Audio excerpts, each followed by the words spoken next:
une pauvre femme découvre une étrange boule de Noël dans un marché aux puces et décide de l'acheter. Cependant, lorsqu'elle la place sur l'arbre de Noël en arrivant à la maison, la boule tombe sur le sol et se casse, révélant une note à l'intérieur. Abby se promenait lentement le long des rangées d'étals, admirant les jolies décorations de Noël qui ornaient le marché aux puces d'Atlanta, en Géorgie. Son mari Nicolas avait invité la famille de son frère chez eux pour le réveillon de Noël, mais comme leur famille n'avait pas beaucoup d'argent ce mois-là, Abby a dû se rendre au marché aux puces pour faire ses achats de Noël. Alors qu'Abby traversait quelques étals, son regard fut attiré par une étrange boule de Noël sur un stand isolé dans un coin. Elle était vieille, mais belle à regarder, et dans son budget, alors elle l'a achetée avant tout le monde. En rentrant du marché aux puces, Abby a décidé d'accrocher la boule qu'elle a achetée au sapin de Noël. Mais elle est soudainement tombée et s'est ouverte, révélant une note à l'intérieur. « Chérie, tu peux venir ici s'il te plaît ?» a-t-elle demandé à son mari, Nicolas, en prenant le morceau de papier et en l'observant attentivement. Il y avait une adresse avec des coordonnées et un court message: « Suis les coordonnées, et vous trouverez le trésor. » « Oui, qu'est-ce ce qu'il y a, chérie ?» a demandé Nicolas alors qu'il revenait du salon, où il a disposé des lumières de fée et d'autres décorations. « J'ai trouvé ça à l'intérieur de la boule de Noël que j'ai achetée au marché aux puces aujourd'hui », a expliqué Abby en montrant la note avec l'adresse et le message à son mari. On dirait une sorte de jeu de chasse au trésor. CIST une carte de trésor cachée, Abby. Tu vois ces coordonnées? Nous pouvons trouver l'emplacement exact du trésor en les utilisant. Cela pourrait s'avérer être une chance pour nous. Et si nous découvrons de l'or et des bijoux?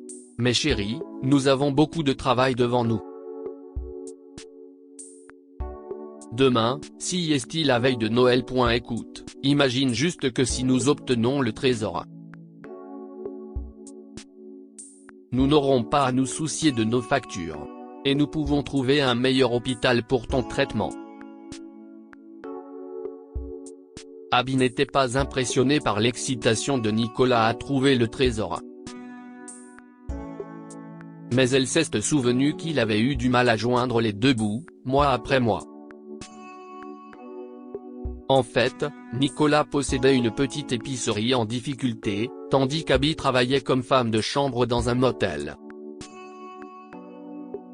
Ils essayaient d'avoir un enfant depuis près de 2 ans, mais les traitements étaient coûteux, et ils ont décidé de mettre en attente le planning familial jusqu'à ce qu'ils trouvent les moyens nécessaires pour cela. C'était peut-être la façon dont Dieu mettait fin à nos difficultés, pensa Abby. D'accord, chérie, allons-y.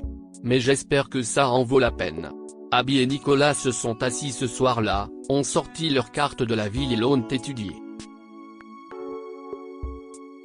Quelques heures plus tard, ils ont découvert que les coordonnées n'étaient qu'à quelques kilomètres de l'adresse qu'ils avaient découverte dans la boule. Abby a terminé les préparatifs du réveillon tôt le lendemain, et ils ont quitté la maison dans l'après-midi, pensant être de retour avant l'arrivée du frère de Nicolas. Cependant, à cause de la circulation, le soleil avait déjà commencé à se coucher lorsqu'ils sont arrivés sur place.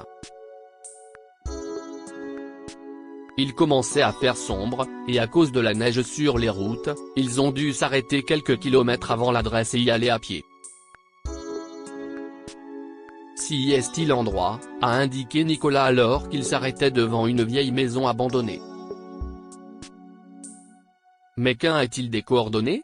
A demandé Abby. Sommes-nous encore loin? Ce n'est pas si loin, chérie. tout ce que nous avons à faire, c'est de marcher 20 pas de la maison jusqu'au bout d'une allée où nous trouverons un parc, qui est exactement l'endroit où le trésor devrait se trouver d'après les coordonnées. Abby a pris une grande inspiration et a suivi Nicolas, espérant que leur recherche ne serait pas vaine. Environ 10 minutes plus tard, ils ont atteint un vieux chêne au centre du parc. Toute la zone autour était étrangement calme, et personne ne semblait en vue. Pensant que le trésor était enterré quelque part autour de l'arbre, ils ont commencé à creuser et ont découvert un ensemble de soldats de plomb à l'intérieur du trou creusé. Qu'est-ce que c'est que ça? C'est pour ça que nous avons voyagé si loin? A soupiré Abby. J'aurais dû t'arrêter, Nicolas. J'avais le sentiment que ce n'était pas une bonne idée. Mais chérie. Avant que Nicolas puisse dire quoi que ce soit, une voix venant de derrière l'a interrompu. Je n'aurais jamais imaginé que quelqu'un le trouverait. Mais il semble que je me sois trompé. La voix a attiré l'attention de Nicolas et Abby, puis soudain, ils ont vu une femme frêle émerger d'une extrémité du parc. Je m'appelle Paisley Morgan, s'est-elle présentée. Je suis assez surprise de la façon dont vous avez trouvé le trésor. Un trésor? Bien sûr, madame. Nicolas a froncé les sourcils. Ma femme a raison. Nous n'aurions pas dû suivre cette foutue adresse à l'intérieur de la boule de Noël. C'est la veille de Noël, et regardez ce que nous venons de découvrir. Calme-toi, chérie. C'est impoli, a dit doucement Abby à Nicolas. Je m'excuse pour le comportement de mon mari, madame. Il ne voulait pas vous offenser. De quoi t'excuses-tu, Abby? Cette dame est folle. Elle a caché des soldats de plomb stupides, croyant que ce sont des trésors. Ce ne sont que des déchets. Nicolas était furieux. Il a attrapé la main d'Abby et s'est préparé à partir, mais la femme âgée a dit quelque chose qui les a fait s'arrêter dans leur élan. Les déchets d'un homme peut être le trésor d'un autre. Les soldats de plomb que vous voyez étaient un cadeau de Noël pour mon petit-fils. Malheureusement, il n'a jamais pu les recevoir. Nicolas et Abby se sont lentement retournés et ont découvert Paisley en larmes. Nous sommes vraiment désolés, madame, a dit Abby. Nous ne voulions pas. C'est bon. Je ne vous en veux pas, mais ne jugez pas quelque chose sans connaître toute l'histoire. De toute façon, vous devriez partir. C'est la veille de Noël, et votre famille vous attend. Abby s'est excusé une nouvelle fois auprès de Paisley et a fait signe à Nicolas qu'ils doivent partir, car il se fait tard.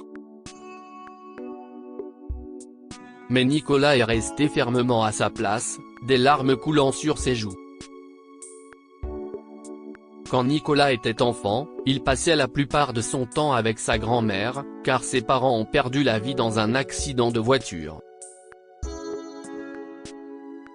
Elle lui manquait terriblement quand elle est décédée.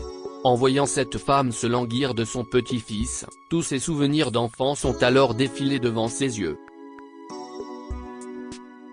Il s'est donc excusé auprès de Paisley pour son comportement impoli et a tenu sa main dans la sienne. Je suis vraiment désolé pour ce qui s'est passé avant.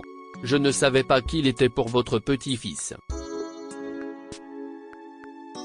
Paisley a souri faiblement en essuyant les larmes de ses joues. Si Riley était là aujourd'hui, il serait exactement comme vous. Il est même troublé, a dit la femme plus âgée et elle leur a raconté toute l'histoire. Il s'avère qu'il y avait tout juste un an, les parents de Riley lui avaient préparé une surprise et laissé des notes à l'intérieur des décorations de Noël pour qu'il trouve son cadeau de Noël. Le garçon aimait la géographie, alors ses parents avaient conçu toute la chasse au trésor pour lui, laissant de petits indices comme l'adresse du chalet abandonné. Mais malheureusement, ses parents rentraient du marché la veille de Noël lorsqu'ils ont eu un accident et sont décédés sur le coup. Riley, qui n'avait que 10 ans à l'époque, a été placé dans un orphelinat car Paisley, qui vivait avec Riley et ses parents, a été jugé inapte par le tribunal à s'occuper de son petit-fils. Quand ils ont emmené Riley, Paisley s'est sentie très seule. Un jour, alors qu'elle nettoyait leur maison, elle a vendu certaines de leurs vieilles affaires, et si est ainsi que la boule de Noël avec le mot a fini au marché aux puces. Lorsque Nicolas et Abby ont entendu l'histoire de Paisley, ils ont fondu en larmes. Nicolas a demandé à Paisley l'adresse et le nom de l'orphelinat où se trouvait Riley et a décidé de l'adopter. Abby est également heureuse de cette décision, car elle a toujours voulu être une mère. Plus tard dans la soirée, Paisley a rejoint Nicolas et Abby pour dîner chez eux. Le frère de Nicolas était également présent, et ils ont tous passé un bon moment à parler de la façon dont ils avaient découvert un trésor à travers la boule de Noël qu'Abby avait achetée au marché aux puces.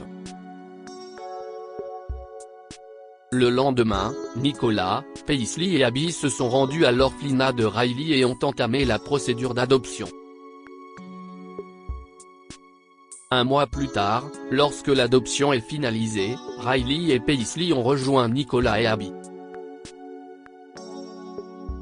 Depuis, ils sont devenus une grande famille et leur vie a changé. Que pouvons-nous apprendre de cette histoire? Les déchets d'un homme sont les trésors d'un autre. Nicolas pensait que les soldats de plomb ne valaient rien, mais Paisley les chérissait parce qu'il avait une valeur sentimentale pour elle. Les miracles existent. Avoir à nouveau une famille aimante a été un miracle pour Riley et Paisley. Tout cela grâce à Nicolas et Abby, qui ont fait en sorte que cela arrive en adoptant Riley et en demandant à Paisley d'aménager avec eux. Ils forment maintenant une grande et heureuse famille. Cette histoire est inspirée par l'histoire d'un de nos lecteurs et écrite par un rédacteur professionnel. Toute ressemblance avec de véritables noms ou lieux est une pure coïncidence. Toutes les images sont utilisées uniquement à des fins d'illustration. Partagez votre histoire avec nous. Elle changera peut-être la vie de quelqu'un. Si vous souhaitez partager votre histoire, envoyez-nous un mail à info@amomama. Comme point lire aussi, une mère pauvre achète le sac à dos de son enfant dans un marché aux puces, un sac minuscule avec une amulette en tombe. Histoire du jour. Abonnez-vous à Amomama sur Google News.